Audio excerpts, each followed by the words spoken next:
Ассалаумағалейкум оқырмандарым, қалдарыңыз қалай? Қасиетті жұмадағы дұға тілектеріміз иншалла қабыл болсын. Бүгін сіздермен әдетте осы қасиетті күні пісіретін шелпек рецептісімен бөлісемін. Сондай жұмсақ, дәмді болып шығады.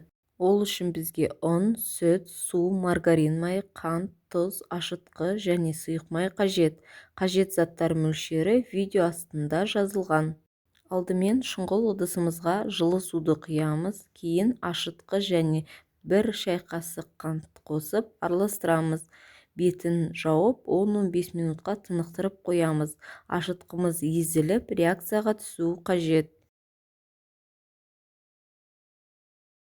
Ашытқымыз реакцияға түсіп ерігеннен кейін жылы сүт және ерітілген маргарин майы, қант, тұзды қосып араластырамыз.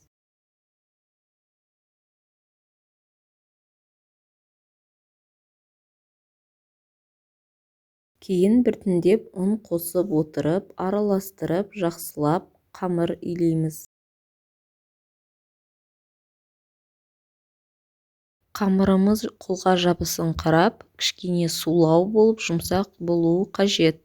Соңынан сұйық май құйып, жақсылап илеп, 30 минут ашытуға қоямыз. Қамырымыз өте қатты ашымау керек, сондықтан да жарты сағат жеткілікті.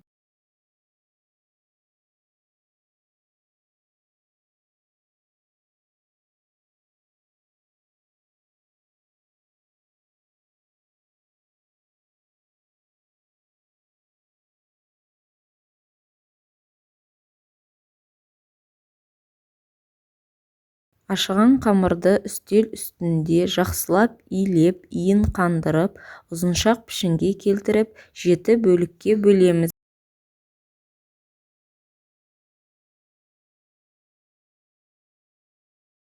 Әр дөңгелекті жекелеп дөңгелектеп, үстіне аздап ұн сеуіп, шетінен алып, жайып, шелпектерімізді дайындай бастаймыз. Оқтаумен жайып, шамамен диаметрі 25 см болатындай етіп, жұқалап жаямыз. Осылай барлығын дайындап аламыз алдын ала.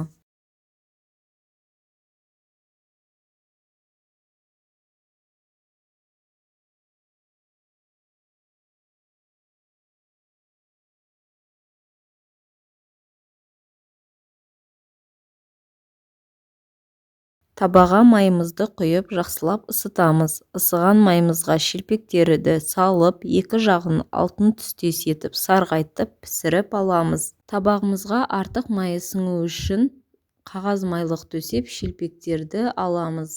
Осылайша майдың қызуын төмендетпей, барлық шелпектерді пісіріп аламыз. Көп уақытыңызды алмайды, бір жағы 2-3 минут шамамен уақытта піседі. Өзіңізге қажетіңізше қажет заттар мөлшерін еселеп көбейтіп әзірлесеңіздер де болады. Шелпектер өте жұмсақ әрі дәмді болып шығады. Міндетті түрде пісіріп көріңіздер. Барлықтарыңызға ас болсын. Рецепт ұнаса каналға тіркеліп және басқа да тағам тәтті түрлерін тамашалаңыздар. Назарларыңызға рахмет.